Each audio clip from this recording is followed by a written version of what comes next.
On April 18th, 1942, 16 American bombers accelerated down the deck of an aircraft carrier toward a mission they knew they might never survive. They had been spotted by the Japanese, forced to launch hundreds of miles too early, and didn't have enough fuel to make it back. By all logic, this should have been a catastrophic mission with a zero return policy.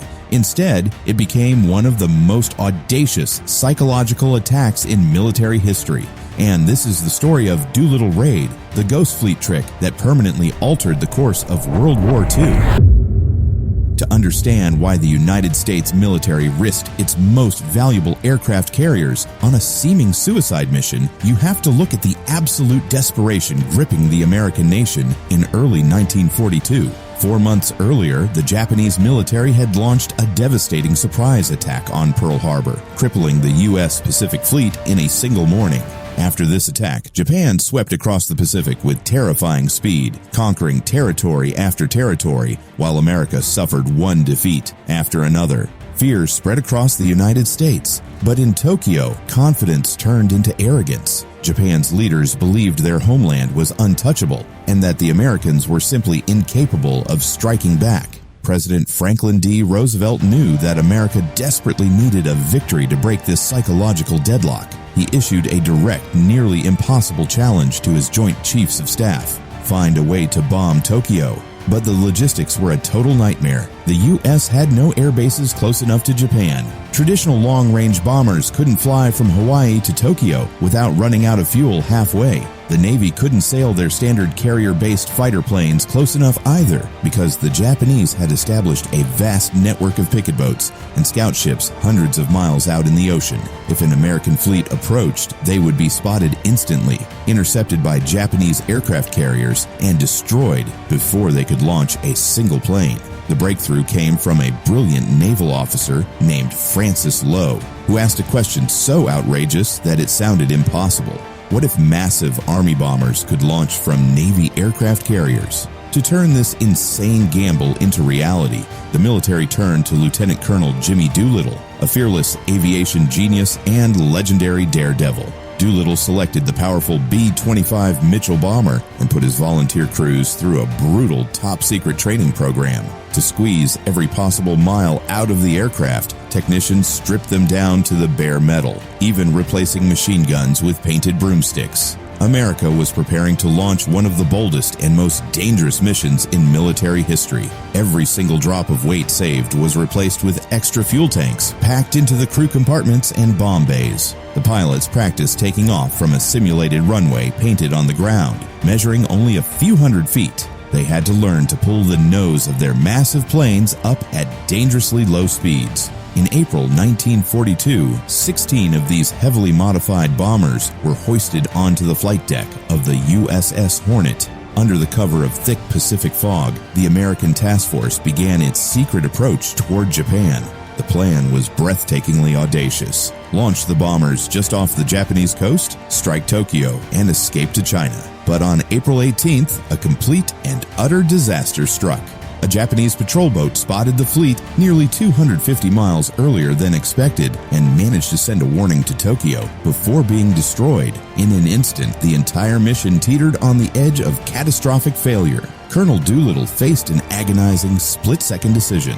If they kept sailing forward to reach their planned launch distance, the entire American carrier fleet could be ambushed and destroyed by the main Japanese Navy. If they turned back, the mission was a failure. Doolittle made the ultimate gamble.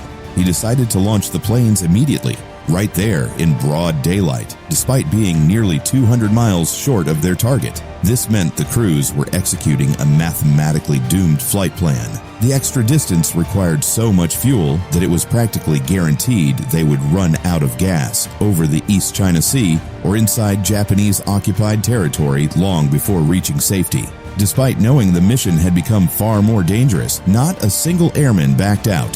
One by one, the 16 B-25 bombers launched from the pitching deck of the USS Hornet and disappeared into the Pacific sky. Flying just 50 feet above the ocean to avoid detection, they raced toward Japan with almost no room for error and not enough fuel to make it home. Meanwhile, in Tokyo, Japanese commanders made a catastrophic mistake. They assumed American planes couldn't possibly reach them.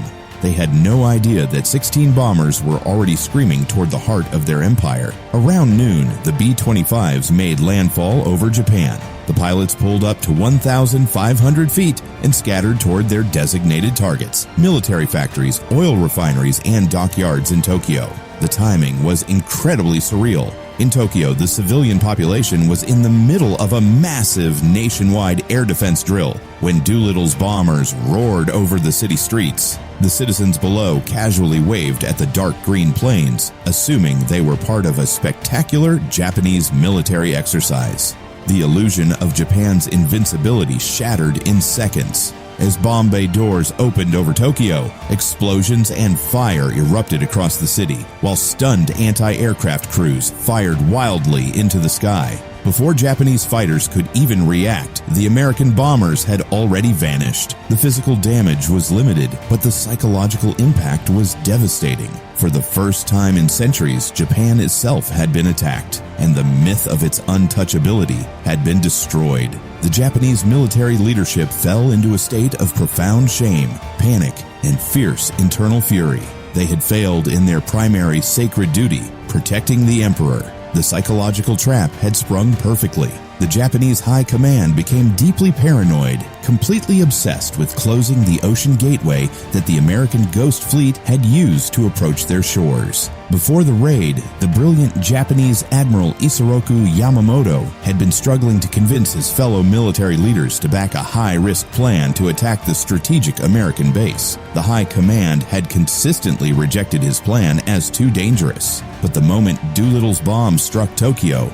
all opposition to Yamamoto's strategy instantly evaporated. The panicked High Command demanded immediate, aggressive action to push the American naval perimeter as far away from Japan as possible. They rushed their fleet into a massive, hasty mobilization for the invasion of Midway Island. This frantic, emotionally driven overreaction pulled the Japanese military into the exact strategic trap the U.S. Navy was waiting for, leading directly to the Battle of Midway just 2 months later, where Japan lost 4 of its premier aircraft carriers in a single day, turning the entire tide of the global war permanently in favor of the Allies. Meanwhile, as Tokyo burned, the 16 American bombers faced their final grueling ordeal.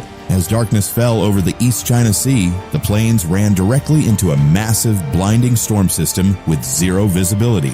Their fuel gauges were resting firmly on empty. The pilots couldn't see the ground. They had no radio communication with friendly forces, and they were completely out of options. One by one, the engines began to sputter and die in the dark, stormy sky over China. 15 of the aircraft were forced to either crash land in the rice paddies or have their crews bail out blindly into the pitch-black mountains.